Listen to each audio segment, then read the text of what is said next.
So right now, I'm going to assume that you have logged in successfully from the invitation that I sent you via email into Aisle Planner. I have sort of made up a fake wedding with me and my husband's name. As you can see at the top, it says Emily and Brian's wedding. But I just kind of wanted to briefly go over everything on Aisle Planner so you can see how helpful this can be to you during the wedding planning process. I'm going to try and go over everything pretty quickly. So if you have any specific questions about anything, go ahead and shoot me an email or give me a call and I'd be happy to go into things in more detail with you. So we'll just kind of go piece by piece. First of all, this is the dashboard. This is sort of your welcome page little message. It kind of shows you the planning process. And when you first log in, it's going to say 0 or 1%, but don't be alarmed. We'll kind of go over that in a second. Here's some information on your budget. I put a hypothetical budget of $30,000. Here's some information about your guest list, important items, as well as how many days left until the wedding day.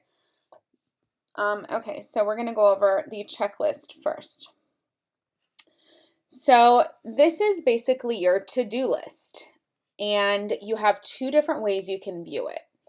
Right now, you can look at it from a month-by-month basis, and this is giving us 12 plus months. It won't go too much more than 12 months, even though I put the wedding as next July. You can also view it by category.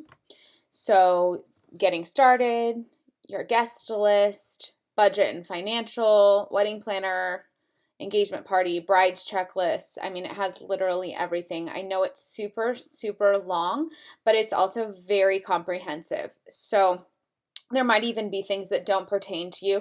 So if they don't pertain to you, you can either check them or you can simply just delete things. So delete the item permanently if it doesn't pertain to you.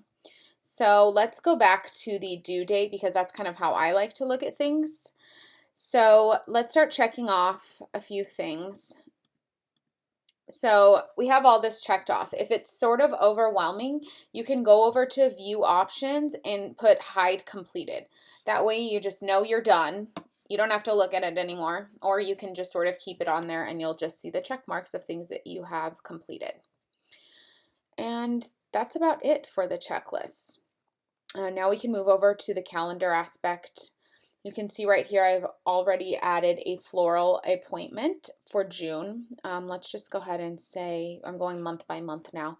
Now we're in August of this year and I'm going to say we're going to meet with the DJ on the 8th. So you're just going to double click here and write in a new event. We're going to say DJ meeting, add the location. Okay, the location is going to be Las Vegas Boulevard.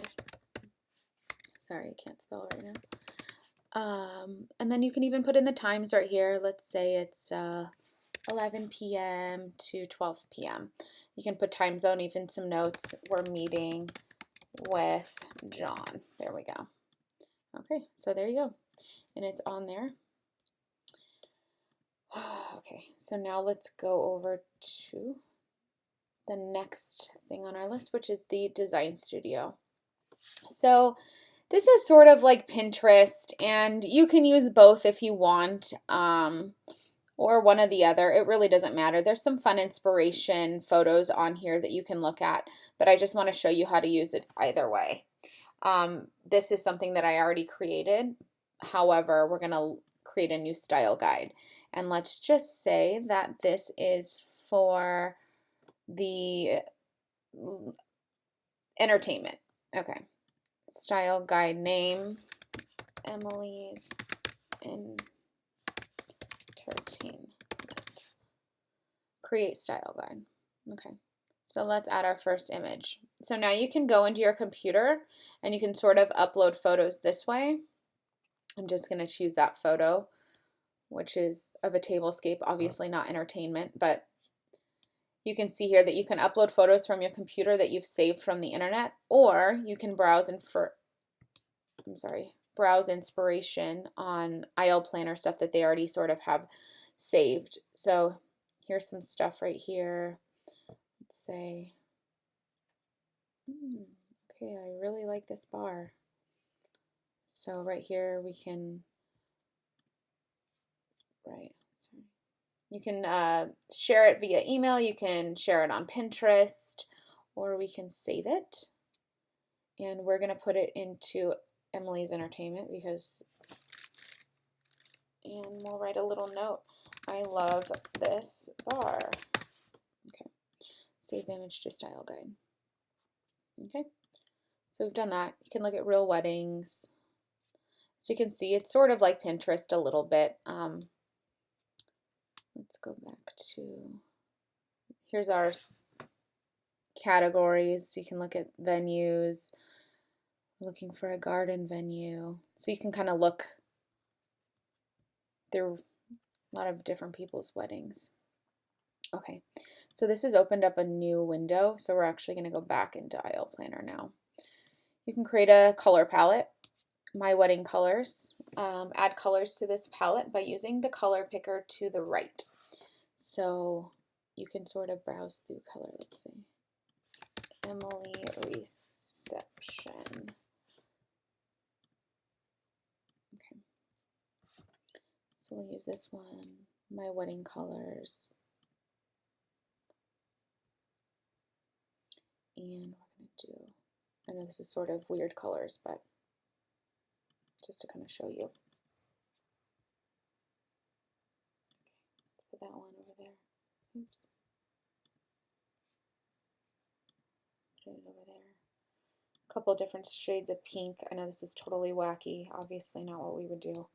So then here's your wedding colors right here. If we wanted to add different colors to the reception, we're going to do a blue reception, so then we can put it there. Just in case you had different color palettes for maybe your engagement party, bridal shower, stuff like that. Okay, I think that covers Design Studio. Now we're going to move over to the guests. This is basically your guest list. Emily and Brian are the bride and groom, so they automatically got added to the guest list because obviously you will be there. You have an option to add children right here. You can let this know that either they were A-list, B-list, or C-list. And right here you can say that they're attending, declined, or they don't know. You can even group them into family and friends and add their street address. Okay, so let's add a guest.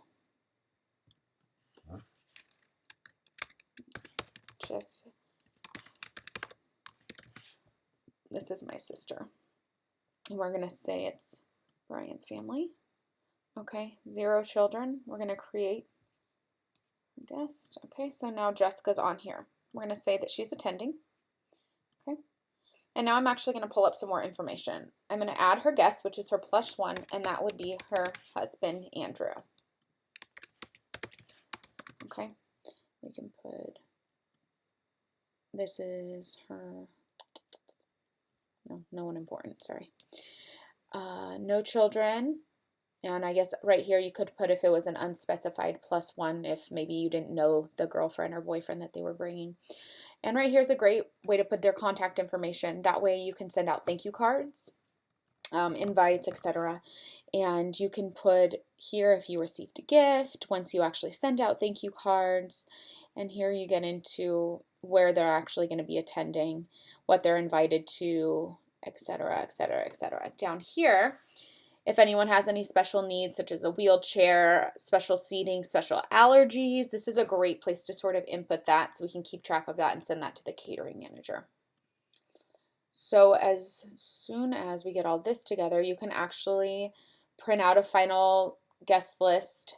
You can print out bridal party and family contacts and download it, print it out, all that fun stuff. Okay. Now we're going to move over to seating, which is basically your seating chart. I've already started this seating chart, and I've created it with 10 tables for 10 and 10 guests at each. So hypothetically, that would be 100 guests. Right here, you can sort of start typing in. So let's say this is the head table because the bride and groom are right here.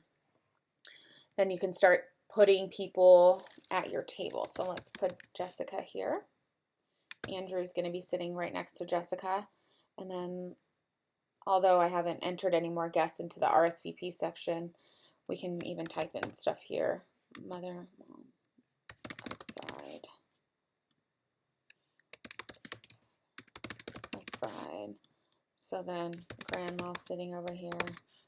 So you can kind of see, you can place people at different tables. It's super easy to delete, change things around. That way you're not erasing stuff on paper. It's super, super easy. And then you can see over here, it even groups people into family, friends, and all that good stuff.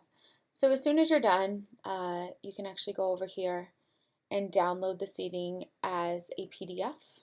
Let's see what that does. Take a sip of my coffee. I'm just waiting for this to download. Okay, there you go. It's a great little printout that you can give to the catering managers and anyone else who needs to know the seating chart. Okay. Now we're going to move over to the vendor section of IO Planner. This is super important, especially on my end, to know who you're working with. And I do ask that you input your vendors as you hire them and as you get contracts. That way we can sort of see where you're at in the planning process, and I can see if, okay, wow, you haven't gotten a DJ, you really need to get on that. So let's add our first vendor. Vendor name. Let's say Flower Shop Las Vegas. Okay. So we're going to go into the planning category.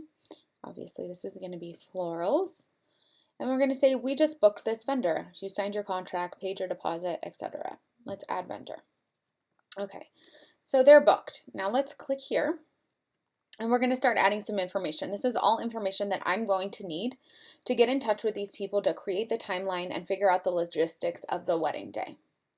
Right now, you're going to put in their address, their phone number, email address, and their website. And over here, you can put their first and last name of the contact person and even their title. We'll say manager. Okay. And their phone number and email address if there's anyone specifically that you're in touch with. You definitely want to put the best contact number. That way, it's not just a general number. Down here is a good place to put notes. You know, whether it says right here, cash or check only, no Amex, or, you know, maybe they charge a 3% fee for credit card, just certain stuff like that that you want to remember. Right here, you would put the number of meals is actually vendor meals. It wouldn't really pertain to a florist on the wedding day, but wedding planners, photographers, DJs, videographers, stuff like that. If you have any specific questions about vendor meals, I'd be happy to answer those at a different time. Number of seats, this is basically for the reception, and most likely your florist will not be staying for the reception. Maybe any other requirements, what sort of tables that they need. So maybe the DJ needs 2 outlets, or he needs a covered, or they need some sort of stage. That's you can put that right there. Here's another section just to put comments regarding the florist, anything important that you want to remember, you can put right here, right down here. Okay, so now that we have all their information inputted, we're going to put add to vendor, invoice, and payment. So this is a great way to track your payments, assuming that you didn't pay everything in full. And even if you did, it's a good way to remember that. So we're going to put it on the budget because it is going to be part of the budget. And we're going to enter invoice. Okay. So right here, this invoice is a new line in my florals budget. This is an actual amount. So we're going to start clicking yes. It includes boutonnieres, family flowers, ceremony, reception, no gratuity. So we're going to put the invoice amount right here. The invoice amount was $6,400. Okay. Pending final guest count, we'll put that. That's fine, because just in case you have more people, you might have to add another centerpiece or something. Okay, so down here, payment number 1, we're going to erase this and assume that they took a $1,000 deposit. And we're going to say that you paid it, and we're going to say we paid it 2 days ago. Okay, check number 16543. Okay, just so you can track the invoice number or check number, whatever that may be.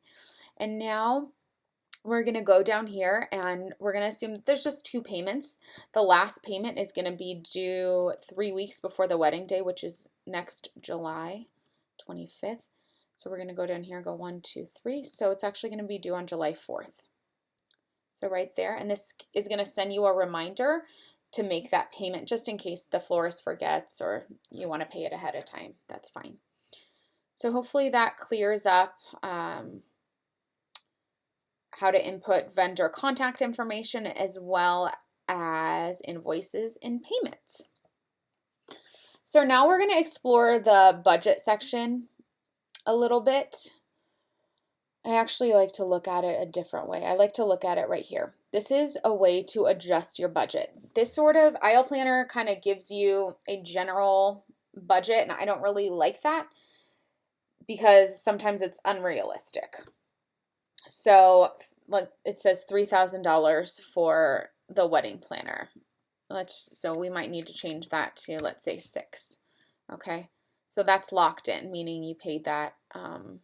And you can even enter right here payments that you've already made, but we haven't added it to the vendor section, so that's why it's not recognizing it right here. So right here we might say, well, I'm not spending anything on my engagement party, so that's fine. Or we already have the rings, let's just change that to 0. And as you can see down here, okay, let's see, catering. Oh, we only spent, we're only allocating 5,000 to catering.